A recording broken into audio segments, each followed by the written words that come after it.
마태복음에는 산상, 보훈, 산상수훈 같은 말입니다. 누가복음에는 뭐가 있다고 그랬죠?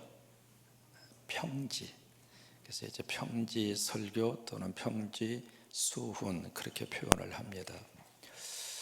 여기서 이제 이 말씀을 풀어갈 때 누구에게 이 말씀을 주셨을까?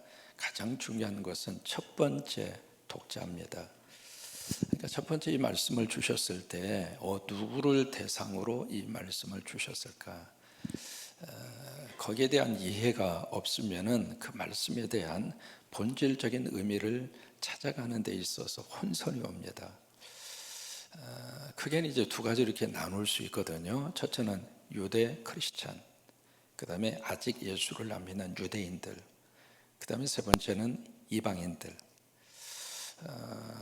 이제 이런 이제 구별을 가지고 말씀의 대상이 누구인가 봐야 할 필요가 있습니다. 이 산상수훈도 그러고요. 소리가 좀 그러네. 평지수훈도 그러고요. 이 말씀을 주고 있는 그 대상이 누구죠? 제자로 시작합니다. 제자들입니다. 성경에서 이 제자라고 하는 말을 딱 접하면 이 제자는 오늘날 뭘 의미하느냐면 교회를 의미합니다. 그러니까 제자들에게 주셨다라고 하는 그 말씀의 의미는 오늘 교회에게 주셨다 그 말이에요. 그러면 교회에게 주셨다는 이야기는 구체적으로 누구에게 줬다는 이야기일까요? 나한테 줬다 이 말이에요. 예수 믿고 믿음의 삶의 여정을 걸어가는 바로 크리스찬.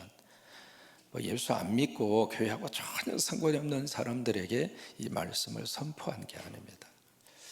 어떤 결단을 하고 내 삶의 가치를 믿음 안에서 찾겠습니다. 내가 말씀 안에서 내 삶의 목적을 거기서 찾고 나는 그 삶의 모든 것을 올인하면서 이 삶을 살겠습니다. 이렇게 결단을 하고 예수 믿고 교회에 나온 믿음의 공동체, 구체적으로 여러분 한 분 한 분입니다. 그러니까 제자들에게 주셨다는 이야기는 넓은 의미에서 보면 바로 이거예요. 교회에게 이 말씀을 주신 거예요. 그래서 이 평지 설교를 해석해 나아갈 때도 중요한 포인트가 두 가지입니다. 첫째는 인자로 말미암아. 이게 이제 포인트입니다. 그 다음에 두 번째로 여기서 이제 해석해 나가는데 중요한 또 하나의 단어가 있습니다. 뭐냐면 하나님 나라입니다. 질문 한번 해볼까요? 예수님의 설교 첫 번째 주제가 뭐였을까요? 두 가지입니다. 첫째는 회자로 시작해요. 회개. 두 번째는 뭐예요? 천국입니다. 천국. 회개하라. 뭐가 가까이 왔다? 천국이 가까이 왔다. 그러면 천국과 하나님 나라가 어떻게 달라요?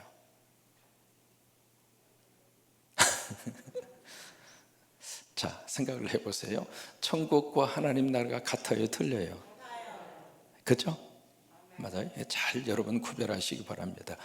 이 천국이라는 말을 쓸 때 둘 다 킹덤이에요. 영어로 말하면 킹덤. 하나님 나라는 킹덤 오브 갓. 뒤에 이제 갓이라고 하는 말이 붙고요.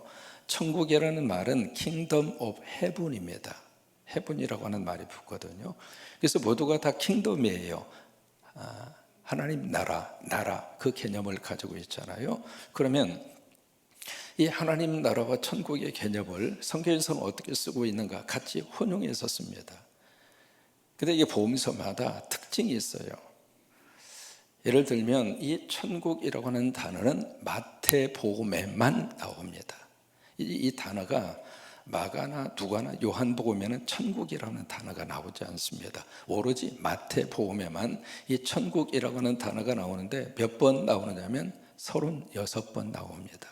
굉장히 많이 나옵니다. 그러면 나머지 다른 복음서에서는 이 두 가지를 혼용해서 그렇게 쓰고 있거든요. 쓰고 있는데 이 마가나 누가나 요한은 천국이라고 하는 단어보다는 하나님 나라를 더 선호합니다. 그래서 이 마가복음에는 하나님 나라가 8번 나옵니다. 마태복음에 8번 나오고 마가복음에 16번 나오고 요한복음에 2번 나오고 누가복음에 31번 나옵니다. 시작하면 숫자를 여러분들 헤아리세요. 그러니까 누가복음 속에 이 하나님 나라라고 하는 단어를 굉장히 강조하고 있다고 하는 것을 우리가 빈도수를 통해서 확인할 수 있는데, 그러면 왜 마태는 하나님 나라라는 대신에 천국이라고 하는 단어를 선호했을까? 이유가 있습니다. 마태라고 하는 사람은 유대인이에요, 이방인이에요? 유대인입니다. 그러면 누구를 대상으로 썼죠? 유대인을 대상으로 썼습니다. 유대인들이 가지고 있는 하나의 관점이 있습니다. 그들은 하나님이라고 하는 단어를 안 씁니다. 아니, 경외함으로 그 단어 자체를 쓰지 않아요. 그래서 이제 하나님이라고 하는 단어 대신에 천국이라는 단어를 쓴 거예요. heaven이라고 하는 단어를 그래서 쓴 겁니다. 그래서 이 천국이라는 말을 쓰는데, 이 개념이 성경 속에서 예수님의 첫 번째 설교의 주제가 회개와 천국인 것처럼 예수님의 메시지의 가장 중요한 포인트는 천국이에요. 그러니까 그것을 빠뜨리면 안 됩니다. 예수님의 이 복음적인 메시지의 지향점이 어딘가? 땅이 아닙니다. 천국이에요. 그러니까 예수님은 천국을 바라보고 있는데 예수 믿는 사람은 땅을 바라보고 있으면 이거 되겠느냐 이 말이에요. 똑같은 데를 바라봐야지. 목사가 목회를 하면서 예수님이 바라보는 천국을 바라보고 목회를 해야 그게 정상이지, 목사가 예수님은 천국을 보라고 하는데 목사는 땅을 보라고 하고 있으면 이게 되겠느냐 이 말이에요.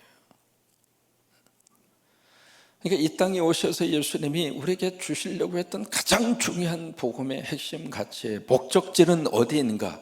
영어로 말하면 Final Destiny. 마지막 우리의 종착점의 목적지는 어디인가? 땅이 아닙니다.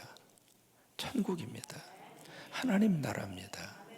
그러니까 그곳을 지금 주님은 우리에게 가르쳐 주고 있고 그곳을 지금 포인아웃 하고 있고 그곳을 바라보고 살라고 하는 거예요. 그러면 이 두 가지의 내용을 예수님도 똑같이 쓰신다고 그랬잖아요. 대표적인 케이스가 마태복음 19장입니다. 거기에 부자 청년이 예수님에게 와서 예수님에게 질문합니다. 주님, 내가 무슨 일을 해야 영생을 얻을 수 있겠습니까? 예수님이 그래? 그러면 계명을 지켜. 무슨 계명을 지켜야 됩니까? 10계명을 쭉 이야기하잖아요. 어렸을 때부터 지켰습니다. 그 다음에 참 당돌한 질문을 해요. 뭐가 또 필요합니까? 그러니까 예수님이 그 말씀을 하시잖아요. 그래? 그러면 네 가지고 있는 거 팔어. 다 가난한 이들에게 주고 그리고 나서 나를 따라와. 근데 그 다음에 참 마음 아픈 내용이 거기에 기록이 되어 있습니다. 이 젊은 청년 부자가 재물이 많음으로 근심하여 떠나니라. 그러고 나서 예수님이 하신 말씀이 있습니다. 부자가 천국 가기가, 그때 천국이라고 하는 단어를 써요. 그래서 그 다음 절에 낙타가 바늘귀로 들어가는 것보다 부자가 하나님 나라 가는 것이 어렵다. 동시에 두 단어를 함께 쓰고 있습니다. 그러니까 예수님도 이 두 단어 자체를 같이 그렇게 혼용해서 쓰고 있다고 하는 거예요. 그러면 이 천국과 하나님 나라의 이중성이 있습니다. 바로 뭐냐면 이미라고 하는 것과 아직이라고 하는 이 시간적인 차이입니다. 예수 믿으면 예수님의 거룩한 역사와 능력으로 이미 천국이 시작이 됩니다. 여러분, 이 은혜를 이 땅에서 받아서 누리고 사는 우리가 됐으면 좋겠습니다. 예수 믿으면 성령이 내 안에 계셔서 이미 우리 안에 하나님 나라가 천국이 시작이 되는 거예요. 그래서 이미 예수 그리스도의 거룩한 역사와 능력으로 이미 천국은 시작이 된 거예요. 그러니까 이미 시작이 됐다고 하는 이 천국에 이미 내 안에서부터 시작이 됐는데, 또 하나 이 천국이 이미 시작이 되긴 됐지만 아직 완성은 안 된 거예요. 이 두 가지 사이에서 예수 믿는 사람은 갈등하는 겁니다. 어느 때 은혜 받으면 참 마음이 편안하고 기쁘고 행복하고 할렐루야 하면서 그냥 너무 감사하게 이렇게 살다가, 또 하나 그냥 어떤 상황 속에 이렇게 딱 처해지면 마치 저 깊은 수렁에 빠지는 것처럼 슬럼프에 빠지기도 하고. 이 두 가지의 것을 늘 이렇게 롤러코스터를 타는 것처럼 우리가 하나님 나라 들어갈 때, 완벽한 하나님 나라 들어갈 때까지 우리는 이 두 가지 이미 시작이 됐지만 아직 완성되지 않는 그 틈바구니 속에서 그렇게 사는 거예요. 중요한 포인트는 이미 내 안에 하나님 나라가 시작이 되고 천국이 시작이 됐다면, 여러분, 천국과 하나님 나라는 두 가지 개념이에요. 하나님이 통치하는 거, 그게 천국이고 그게 하나님 나라예요. 또 하나, 하나님이 임재가 있는 곳, 그게 천국이고 그게 하나님 나라예요. 따라서 하십니다. 하나님이 통치하는 곳, 하나님이 임재하는 곳, 거기가 천국이고 하나님 나라예요. 그러면 우리 가정에 하나님이 통치하시고 우리 가정에 하나님의 임재가 있으면 우리 가정에 천국이 돼야 안 돼요? 천국이 되죠. 우리 교회 안에 성령의 역사가 임하고요, 그리고 하나님의 임재가 이곳 위에 임해 있으면 여기가 천국이라 이 말이에요. 우리 영혼도 마찬가지입니다. 지옥은 어떤 장소인가? 하나님이 통치하는 영역이긴 하지만 지옥은 하나님의 임재가 없어요. 거기가 지옥이에요. 그러니까 이미 예수 믿어서 내 안에 하나님 나라와 천국이 시작이 됐고, 또 하나 우리 숙제는 바로 뭐냐면 어떻게 하면 그 하나님 나라, 죽어서 가는 하나님 나라, 오케이, 그것은 하나님의 영역입니다. 그것을 바라보고 이 땅에서는 늘 그냥 인상 쓰고, 이 땅에서는 그냥 속에다가 별별 것을 다 가슴 속에 품고 그냥 미움과 시기로 가득 찬 상태에서 두고만 봐라. 나 죽은 다음에 나 천국 갈 거야. 내가 이 땅에서 이렇게 지긋지긋한 왼수 만나가지고 말이야, 이렇게 평생을 내가 뒷바라지하면서 그렇게 살지만 나 죽으면 나 좋은 곳 천국 갈 거야. 그렇게 사는 것이 아니라 그 천국을 오늘 여기서 우리 삶의 현장에서, 그 천국을 바로 우리 가정에서, 그 천국을 바로 우리가 섬기는 교회 안에서 그렇게 사는 것이 하나님이 원하시는 성도의 삶이라고 하는 거예요. 오늘 성경 말씀은 이 누가복음의 이 평지수훈의 이제 거의 패턴이 같아요. 마태나 누가나 분량만 좀 다를 뿐이죠. 그래서 마태복음에서도 마지막 그 산성수훈의 결론은 말씀을 지키는 자, 순종하는 자는 반석에 집을 짓는 지혜로운 사람 같고, 말씀을 듣기는 듣지만 순종하지 않으면 모래 위에 집을 짓는 어리석은 사람 같다. 누가도 똑같아요. 그 패턴으로 이 말씀의 기록이 이어집니다. 오늘 이제 그 부분의 한 부분을 봤습니다만은 그 부분 속에 두 가지 내용입니다. 첫째로 정죄하지 말라. 또 하나, 뭘 하지 말라? 비판하지 말라. 이 말씀과 더불어서 두 번째는 뭐 해라? 용서해라. 그리고 어떻게 하고 살아라? 베풀고 살아라. 이 두 가지의 것이 같이 동시적으로 나오는 거예요. 이 말씀을 우리가 천국과 하나님 나라에 딱 대입을 하면 이렇게 우리가 이해할 수 있습니다. 하나님 나라는 없었으면 좋겠다 싶은 게 없는 곳이 천국이에요. 하나님 나라는 살면서 있었으면 좋겠다, 간절히 원하고 간절히 바라는 것이 있는 곳이 하나님 나라예요. 이것을 막연하게 생각하지 마시고 이렇게 한번 구체적으로 표현을 해볼까요? 천국에 쓰레기통이 있을까요? 천국에는 쓰레기통 없죠. 그럼 우리 교회를 천국으로 만들기 위해서 우리 교회 안에 여러분들이 만나울에 가서서 식사를 하시는데, 식사하신 다음에 음식 찌꺼기가 없어야 천국이에요? 음식이 찌꺼기가 막 산더미처럼 쌓여 있어야 천국입니까? 없어야 천국이에요. 여러분, 천국을요 그냥 막연한 그런 뜬구름 잡는 개념으로서 천국을 이해하지 마시고, 천국은 우리 삶의 가장 가까이에서 만들어가면서 누리면서 살 수 있어요. 천국에 없는 것은 우리 교회에도 없어야 여기가 천국이에요. 그 개념을 가지고 우리가 신앙생활을 하셔야 돼요. 또 하나, 여러분 천국에 서로 막 으르렁대면서 쌈박질 할까요? 안 할까요? 그럼 여기서도 안 해야지. 그러면 가정에서도 안 해야지. 그러니까 그 개념을 가지고 하루하루 인생의 삶을 살아가는 사람이 바로 천국의 시민권자라 이 말이에요. 오늘 이 말씀도 같은 내용이거든요. 정죄하지 말라, 비판하지 말라. 건전한 정죄와 건전한 비판 그 자체를 여기서 부정하는 것이 아니라 우리 마음속에 가지고 있는 죄악의 속성에서 나오는 비판, 그 다음에 정죄라고 하는 것은 판단입니다. 그 하지 말라 그 말이에요. 왜? 천국에는 그게 없으니까.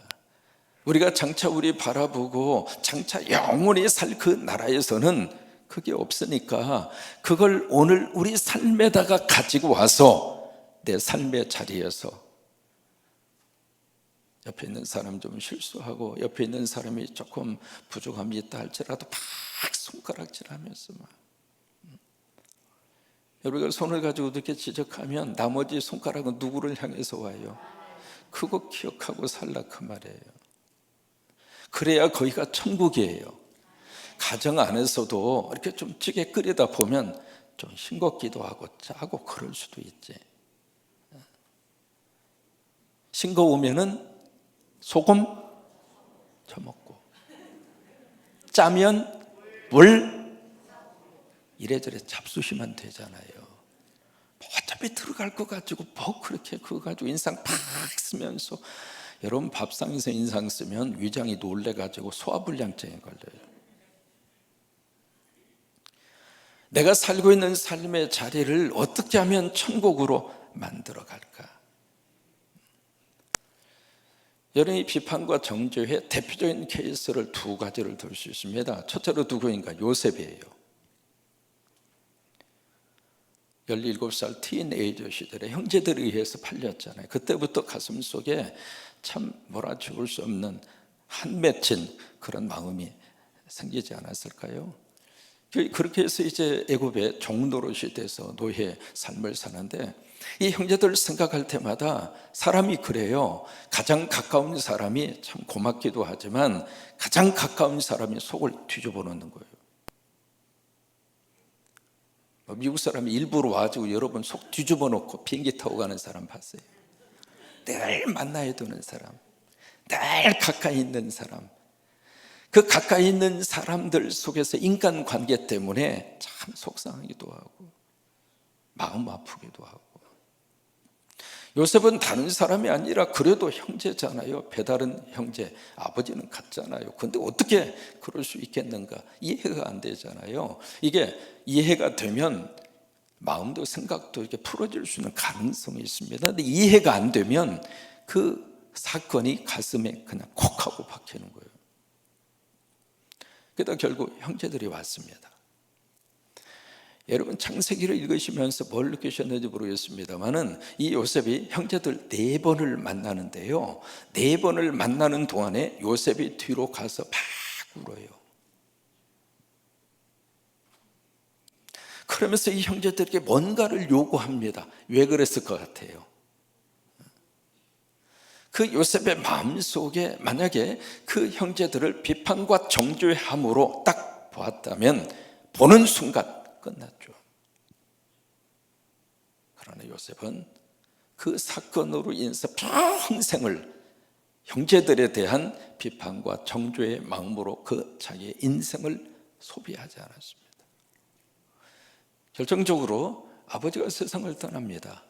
형제들이 막 두려운 거예요. 형제들이 아버지가 하지도 않는 유언을 가지고 와서 막 요셉에게 이야기하잖아요. 그때 요셉이 했던 말이 있습니다. 내가 따라서 하십니다. 내가 하나님을 대신하겠습니까?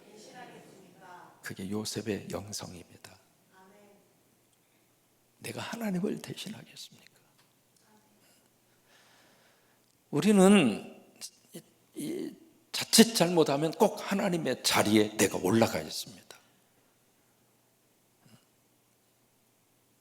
그 자리는 우리가 가야 할 자리가 아닙니다. 이 비판과 이 정죄가 그 방향으로 많이 흘러갑니다. 천국은 하나님을 하나님으로 인정하는 곳이 천국이에요. 그래서 하나님 나라 천국에서는 비판과 정죄가 아닙니다.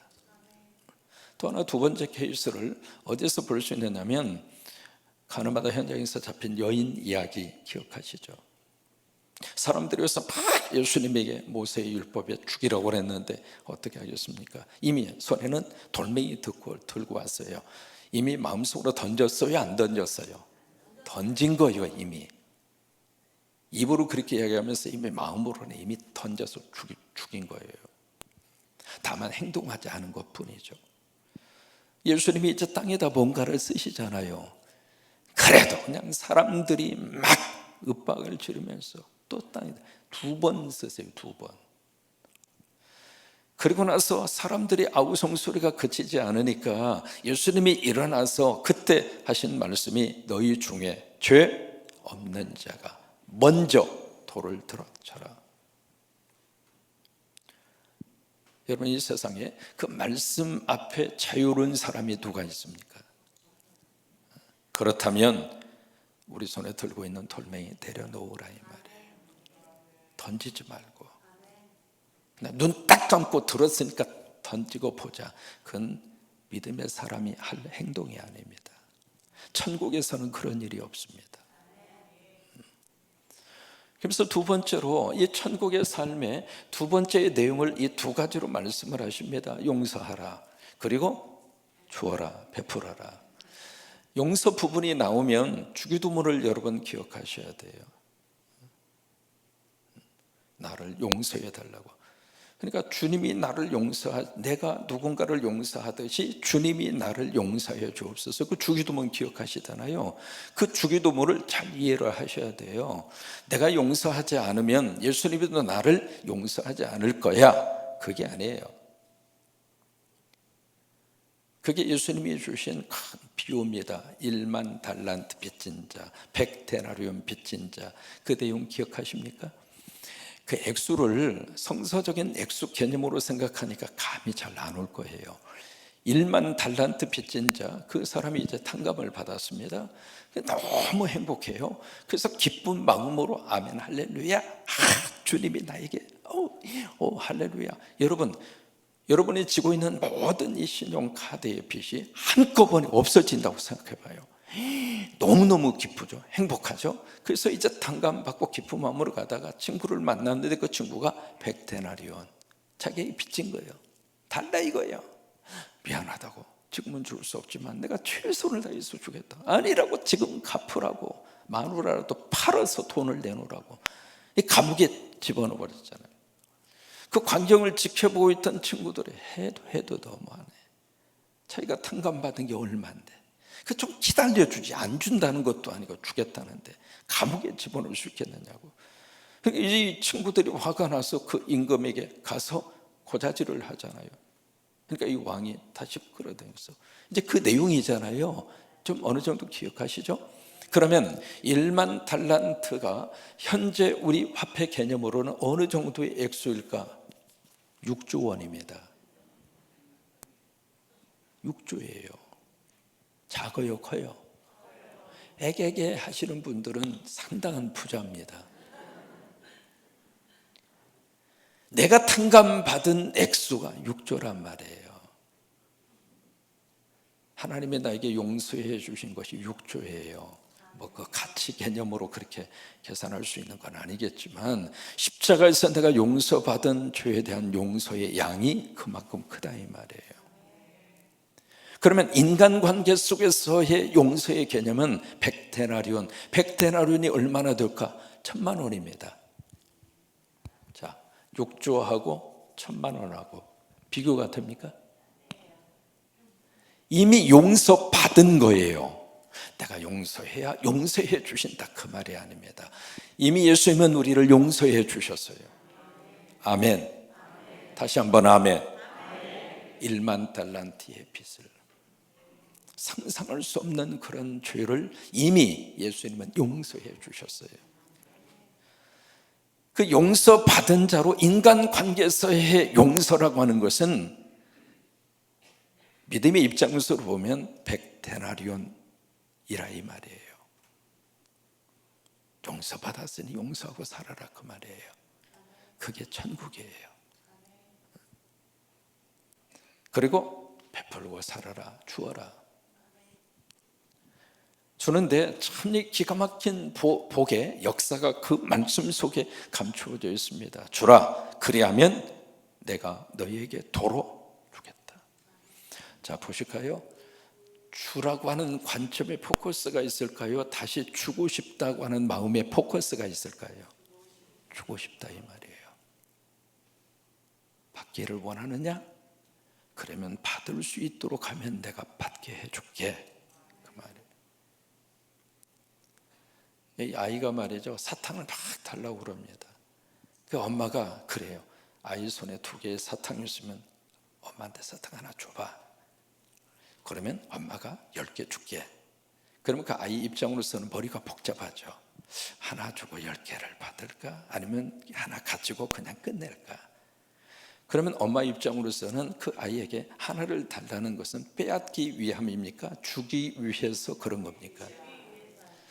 하나님 말씀이 바로 그겁니다. 주고 싶어서. 여러분, 이 교회는요, 주님으로부터 주고 싶은 교회로 하나님 앞에 쓰임 받았으면 좋겠어요. 여러분도 마찬가지입니다. 그게 천국이에요. 그러니까 주어라, 그것으로 끝난다, 그게 말씀하신 것이 아니라 내가 도로 주겠다. 주는데 어떻게 주는가? 누르고 흔들어 어떻게 해요? 넘치도록 안겨주리라. 몇 배입니까? 4배입니다. 누르고 같이 한번 눌러봐요. 옛날 분들은 기억하실 겁니까? 기억하실 거예요. 시장에 가서 이렇게 쌀을 사거나 그러면 되박이라는 게 있었어요. 되박 아시는 분만 고개 한번 이렇게 해보세요. 저하고 같은 세대를 사시는 거예요. 되박 있잖아요. 1말, 2말 해서 이렇게 말 이렇게 하는 되박. 거기에 이제 어떻게 합니까? 막 눌러요. 그 다음에 어떻게 해요? 흔들어요. 왜? 더 많이 들어가라고. 그 다음에 어떻게 해요? 넘치도록 싹 깎아버리는 것이 아니라 넘치도록 해서 그 다음에 어떻게 해줘요? 안겨준다 이 말이에요. 베풀면 하나님의 거룩한 역사와 능력으로 우리에게 갚아주세요. 그런데 1대1로 갚아주시는 것이 아니라 1대4로. 그래서 이게 흘러보내면 사라지는 것이 아니라 흘려보내면 하나님의 거룩한 역사와 능력으로 열매를 맺어요. 우리 성광교회가 그런 하나님의 교회로 앞으로 계속 쓰임받게 되를 주의 이름으로 축원합니다. 여러분, 어떤 일이 있어도 교회는 창고를 늘리시면 안 됩니다. 세상으로 보내기 위해서 자꾸 이 하나님이 성도들의 그 헌금과 성도들의 그 마음의 정성이 예수의 이름으로 흘러가고 또 흘러가고, 아멘 하셨으면 좋겠습니다. 흘러가고, 교회가 싸울 곳을 위해서 새 금고를 장만하고 싸울 창고를 지키기 위해서 애를 쓰고, 그것은 하나님이 기뻐하지 않아요. 그래야 여기가 천국이 됩니다. 그래야 여기가 하나님 나라가 됩니다. 교회가 천국이 되고 교회가 하나님 나라가 되면 그 교인들의 가정도 천국이 되고 하나님 나라가 돼요. 참 묘합니다. 교회 분위기는 그대로 이어지는 거예요. 가정에도 이어지고 자녀들에게도 이어지고. 주여, 여기가 천국이 되게 하옵소서. 여기가 하나님 나라가 되게 하옵소서. 그리하여 땅에 없었으면 좋은 곳이 여기에는 없게 하시고, 땅에 있었으면 좋겠다 싶은 것이 여기에는 있게 하여 주옵소서. 그런 놀라운 역사와 능력으로 하나님 여러분들을 축복하시기를 바라고. 그래요. 그래서 성경의 전체 속에서 늘 우리가 관점을 가지고 보아야 할 가장 중요한 개념이 하나님 나라 천국이에요. 그 관점 속에서 복음의 메시지를 쭉 따라가시기를 바라고. 또 하나, 오늘 천국을 좀 삽시다. 그게 아멘. 목사님, 오늘은요 제가 지옥처럼 살고요 천국은 이 다음에 죽은 다음에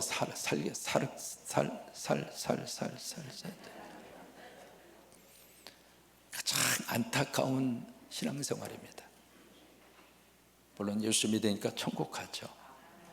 그러니까 천국을 지금 땡겨서 여기서 천국을 누리고 사는 것이 행복이잖아요. 그렇게 되시기를 주의 이름으로 축원하면서 우리 초가 3칸도 같이 찬양합니다.